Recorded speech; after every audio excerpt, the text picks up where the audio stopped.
situation is very hard. Technology gives us opportunities. On the other hand, technology generally, as a rule, leads to centralization.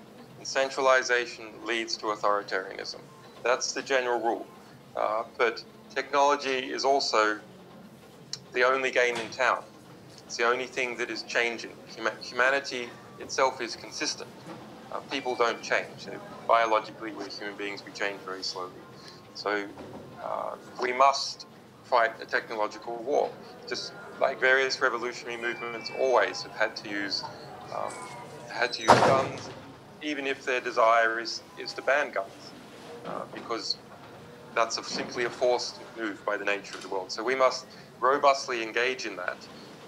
We cannot be Luddites, and there's a tendency in the old left to a form of Ludditism, which is sort of hopeless. It doesn't inspire young people. It doesn't reflect how the world is actually changing.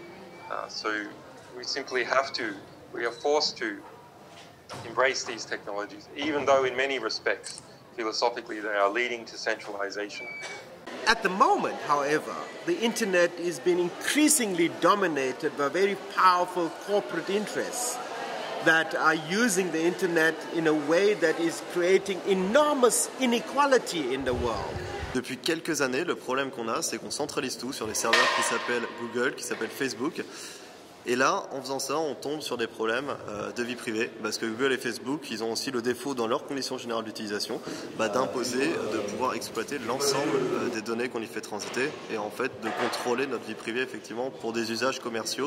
That is like what George Orwell discussed, that someone is watching us all the time and profiling us. That's an invasion of privacy. That's an invasion of our human rights.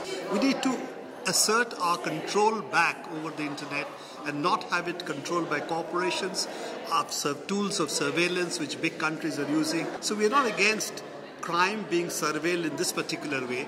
What you are against is everybody being surveilled all the time and without any protection whatsoever. And that's not a question of only your country's citizens, but also that the United States today surveils 100% of the world, and that's the problem. There needs to be some rules and standards in the internet, but I am very opposed to the idea of giving this to our governments or giving it to the international, multilateral system like the International Telecommunications Union, or giving it to business, because who can we trust today?